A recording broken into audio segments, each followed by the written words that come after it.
It started with a file nobody was supposed to see, a thick folder buried inside a locked cabinet at the U.S. Treasury, holding thousands of unexplained transfers and a billion-dollar money trail tied to one of the darkest stories of the last 2 decades. For years, officials insisted there was nothing left to uncover, nothing that warranted further digging, nothing that justified reopening the question of who enabled Jeffrey Epstein's web of exploitation. But when a senator finally stepped forward and revealed what investigators found in that file, the silence surrounding it suddenly became impossible to dismiss. Senator from Oregon.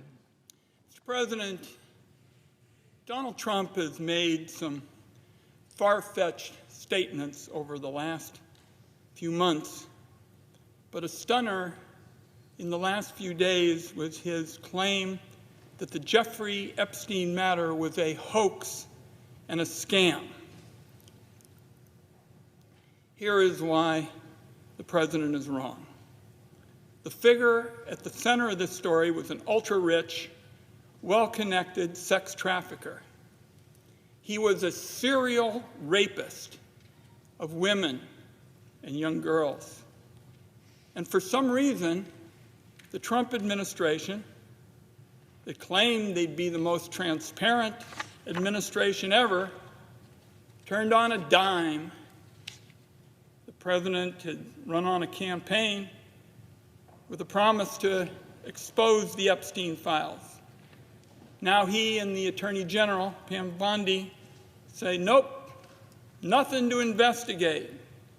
When it comes to Epstein and sex trafficking, all these claims are just ludicrous. I want the American people to know that that's wrong. If you want to know why, just look at the latest report from our investigators that was discussed in the New York Times this morning. Now, somewhere in the Treasury Department, Mr. President, locked away in a cabinet drawer, is a big Epstein file that's full of actionable information. Follow the money details about his financing and operations that await investigation. Last year, the Wyden administration allowed our investigators to look at portions of the file. We did that at the Treasury building. Here is what it says. Treasury's Epstein file details, Mr. President, 4,725 wire transfers. Let me repeat that. 4,725 wire transfers, adding up to nearly $1.1 billion flowing in and out of just one of Mr. Epstein's bank accounts. If you ask me, that is more than 4,000 potential lines of investigation right there.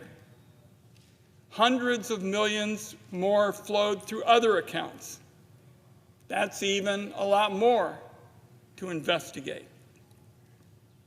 The file shows that Mr. Epstein used multiple Russian banks, which are now under sanctions, to process payments related to sex trafficking. A lot of the women and girls he targeted came from Russia, Belarus, Turkey, and elsewhere. One shudders to think about the kinds of people who must have been involved in trafficking these women and young girls out of those companies and into the Epstein web of abuse. Again, these are all potential leads, Mr. President, the Department of Justice ought to be digging into. This is about years and years of international sex trafficking. None of this is a hoax. None of it is a scam. And I'd like to say I consider it insulting to the intelligence of the American people for the Trump administration to simply say there is nothing to investigate here. Now, when the Trump administration came in with a lot of fanfare about transparency and openness, I said, I'm going to follow up on that.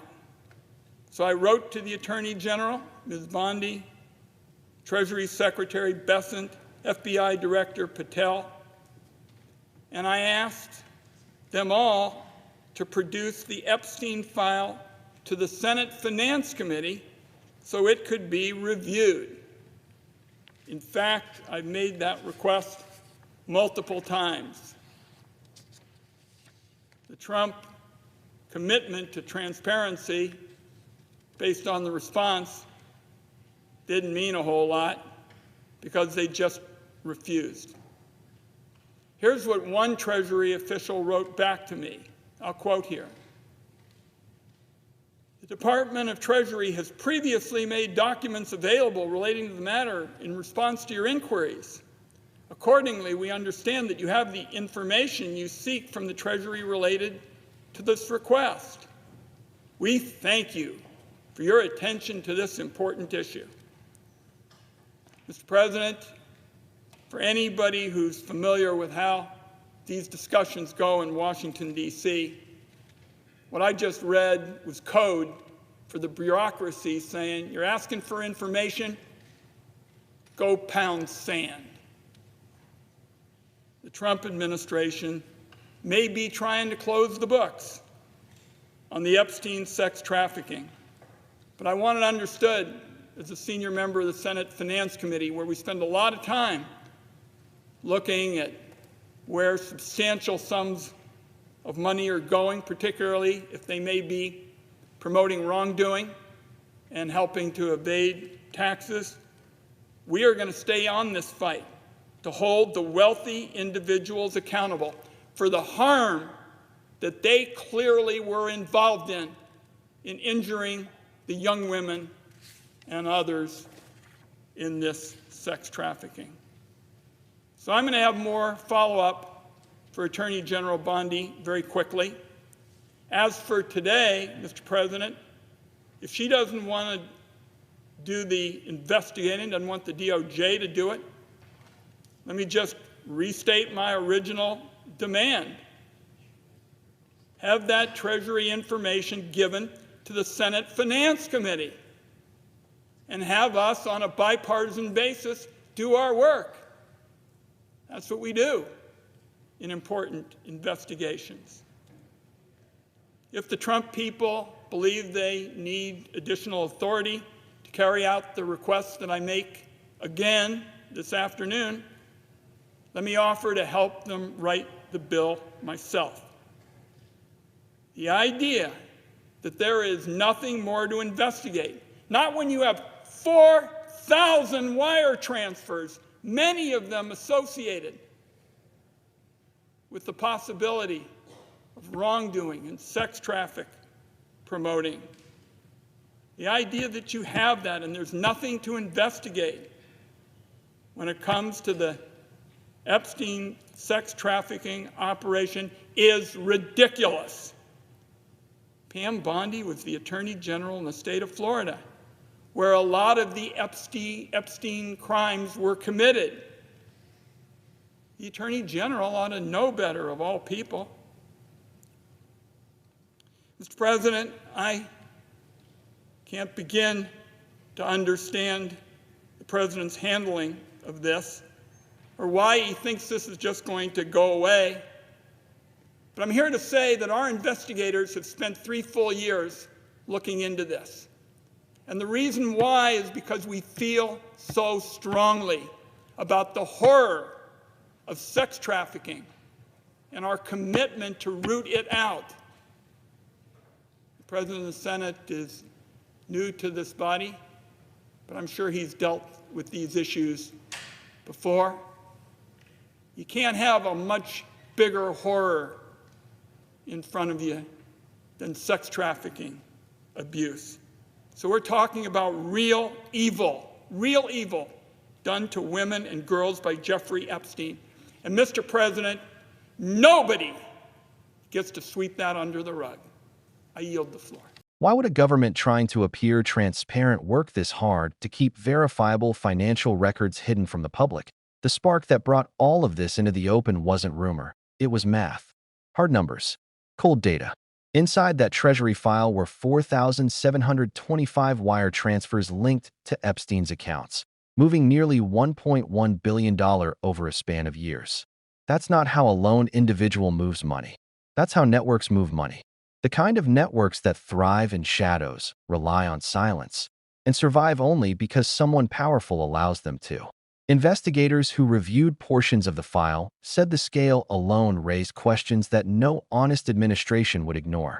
And if those transfers were coming from one account, the obvious question was how many more were still buried, untouched, unexamined, or deliberately shielded.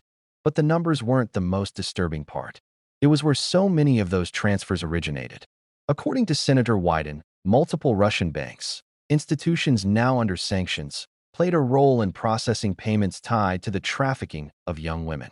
This wasn't a local crime somehow spiraling out of control. This looked international, coordinated, structured, the kind of operation that doesn't grow without help.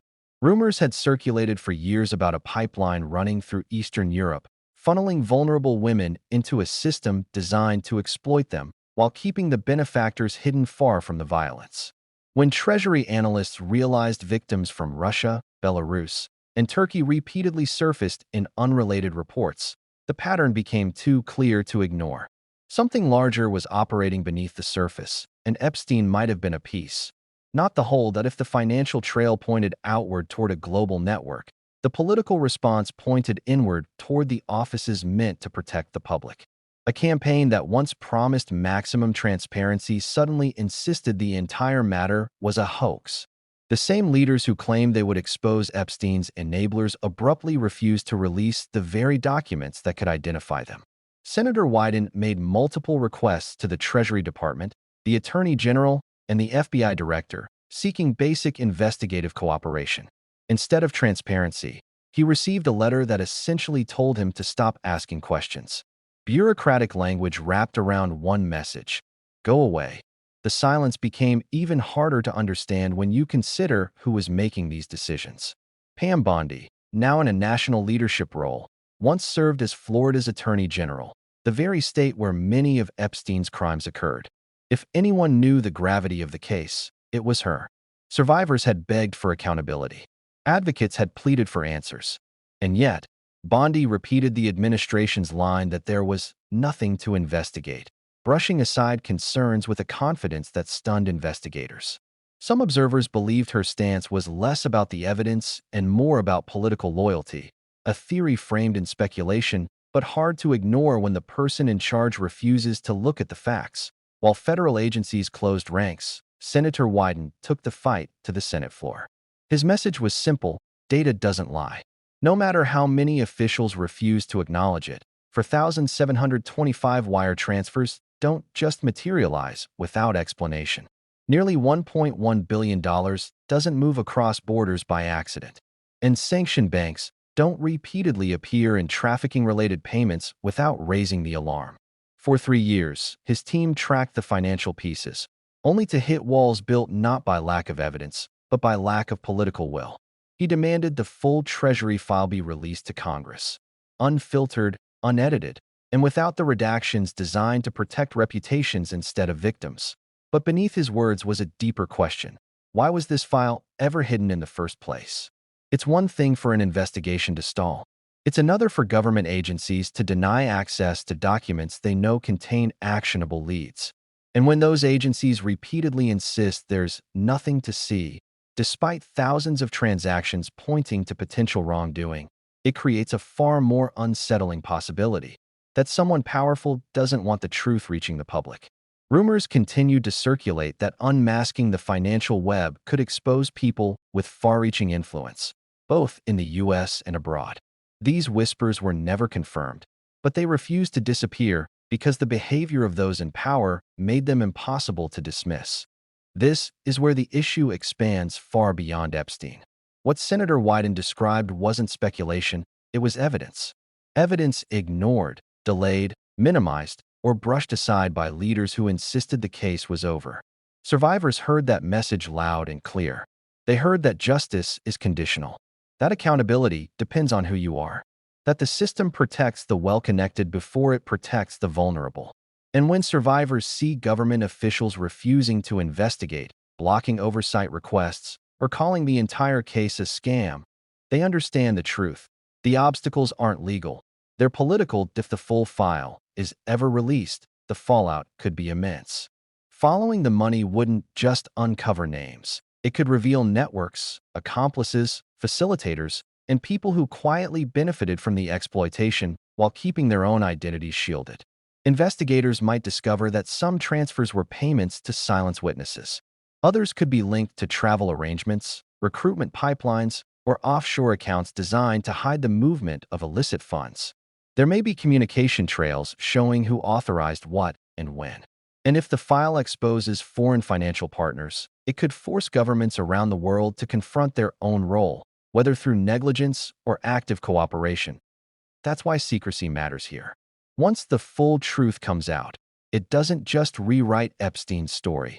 It rewrites the story of everyone who protected him, the institutions that refused oversight, the officials who dismissed survivor testimony, the leaders who promised justice publicly but obstructed it privately, and the global actors who may have benefited from a system exploiting some of the most vulnerable people on Earth. Which leads to the one question no one in power wants to answer. What else is inside that file? If the pieces revealed so far point to an international network, what will the remaining documents expose? Who moved the money? Who facilitated the transfers? Who looked the other way? And why has every attempt to bring this information into the light been met with evasions, deflections, and bureaucratic pushback? The mystery surrounding the Treasury file is no longer just a matter of curiosity. It's a test. A test of whether political leaders care more about accountability or about protecting their own. A test of whether institutions built to serve the public can survive the weight of their own secrecy. And a test of how far the truth can be stretched before it finally snaps back with consequences. But one thing is certain. This story isn't going away. Not as long as the numbers exist. Not as long as survivors continue demanding justice. Not as long as investigators refuse to give up, even when every door is slammed in their faces. The truth is sitting inside that locked cabinet, and it won't stay hidden forever. If you believe the public deserves answers, now is the moment to speak out. Share this video so more people know what's being concealed. Like and subscribe to support real investigation, not political theater. And drop a comment telling Congress it's time to release the Epstein financial file and follow the money wherever it leads. Because the only way to bring the truth into the light is to demand it, loudly, relentlessly, and together.